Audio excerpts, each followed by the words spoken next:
Em 1958, esta insatisfação manifestou-se numa onda de oposição que varreu o país e se estendeu às colónias.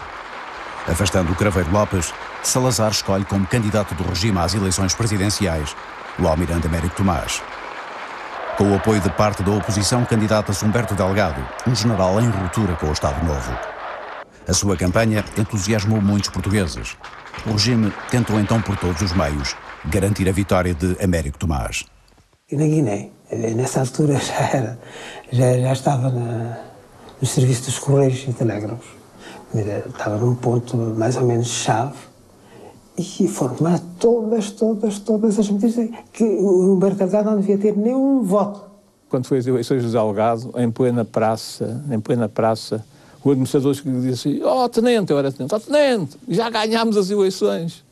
Eu já ganhámos, já apanhei o gajo que trazia as fichas, prendi-o e apreendi as fichas. Conseguimos, apesar de tudo, fazer chegar às mãos de certa gente que estava interessada esses boletins de voto e votaram.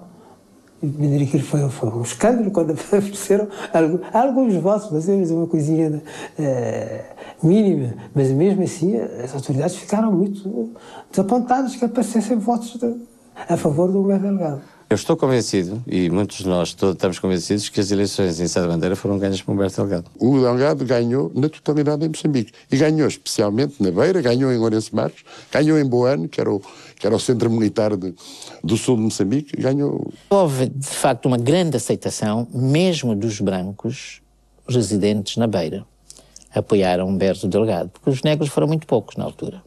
A não ser aqueles que eram negros assimilados. A cidade negra de Sá da Bandeira estava perfeitamente divorciada de todo este processo, quer dizer, Humberto Delgado, tudo isto estava completamente afastado. Foi, de facto, uma coisa que nós não tínhamos visto, um comício cheio de gente. O cinema São Jorge, parece-me a mim, tinha uma lotação de 1.200 lugares, ficaram completamente cheio e muita gente cá fora. Não havia uma praça fora. E o comício continuou praticamente cá fora quando o Humberto Delgado saiu.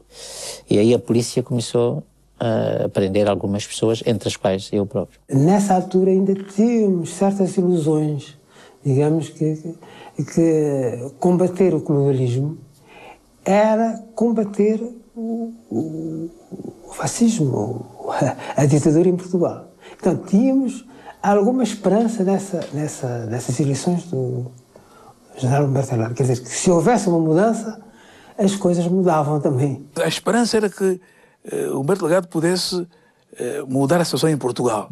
E com esta mudança, talvez Angola pudesse também enverdar para mais liberdade. A mudança que, na verdade, Humberto Delgado não prometia, já que o programa da sua candidatura nada definia quanto à questão colonial. Ao contrário da de Arlindo Vicente, candidato apoiado pelo Partido Comunista e que viria a desistir em favor do general. Eu era o presidente da comissão de candidatura do Arlindo Vicente.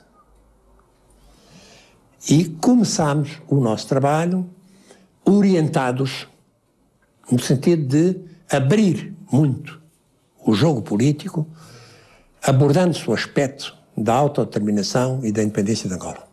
Dessa fusão das duas candidaturas, esses temas da luta anticolonial não surgem na candidatura unida do coisa, ficam esquecidos. Fundiram as candidaturas. E nós fundimos com a comissão, foi a orientação que recebemos, com a comissão de candidatura e recebemos orientação já noutro sentido. Vamos lá parar um bocado com essa coisa, porque isto ainda não pode ser assim. Então, as únicas pessoas portuguesas que eu vi na altura que aceitavam a independência das colónias e que cooperavam connosco eram os comunistas.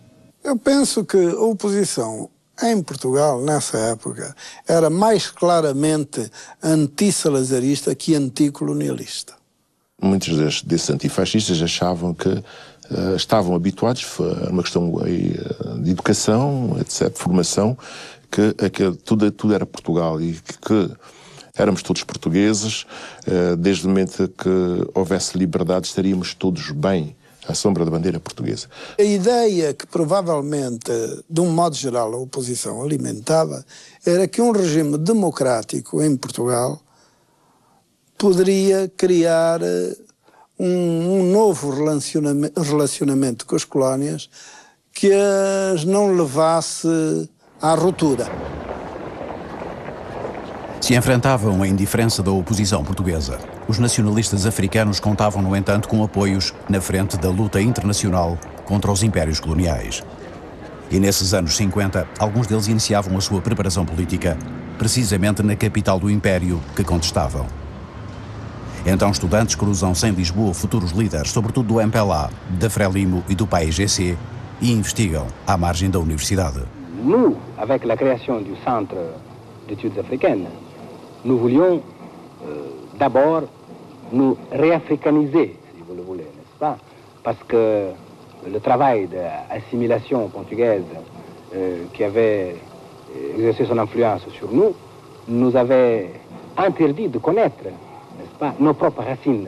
Et nous avons décidé, à Lisbonne même, tout en étudiant, tout en consultant des livres, n'est-ce pas, des documents, et en renforçant les rapports avec nos pays respectifs, n'est-ce pas, de retrouver nos sources africaines. Eles começaram pela o que eles chamaram a reafricanização dos espíritos, né? Mas sabe, nas nossas terras, naquele tempo, não se estudava as nossas terras. Nem geografia, nem história, nem nada. Era, sobretudo, a geografia, a história de Portugal. Depois a história universal, as colónias a gente não sabia. Nós sabíamos mais da geografia de Portugal do que das nossas próprias terras. Entrar nas questões políticas foi precisamente quando chegamos a Lisboa e frequentando a Casa dos Estudantes do Império. Já havia pessoas mais evoluídas, né? Colegas mais evoluídos, mais conhecedores, que liam livros, etc. Né? Foram-se formando, digamos, certas amizades, relacionamentos que acabaram depois por estar no princípio de nos encontrarmos mais tarde, cada um de nós já nos seus respectivos movimentos de libertação. Nós estávamos lá sempre caídos, aquilo ficava apinhado. Pelo menos os angolanos estavam lá redondos todos, e não só os angolanos. Carlos Freire Pérez tinha uma atividade de apoio aos estudantes com bolsas reduzidas. Tínhamos um lar para as pessoas com menos possibilidades. Tínhamos na sede também uma cantina, portanto com preços bastante. E sobretudo bastante atividade cultural, convidando-nos, fazendo sessões de poesia, de literatura e também em determinados períodos organizávamos festas, não? Bailes. Numa festa, quando foi Bandung, enquanto decorria o baile, havia os grupos que iam transmitindo as traduções das resoluções da Conferência de Bandung. Quando Kwame Nkrumah esteve em Portugal, os estudantes africanos, ousamos, e como tínhamos receios, é evidente, a questão era muito séria, ousamos enfrentar o perigo e fomos ao aeroporto esperar o Kwame Nkrumah. Nkrumah, o líder entre os líderes africanos, que então inspirava os sonhos emancipalistas de todo o continente, criava discípulos entre muitos universitários que frequentavam em Lisboa a Casa dos Estudantes do Império.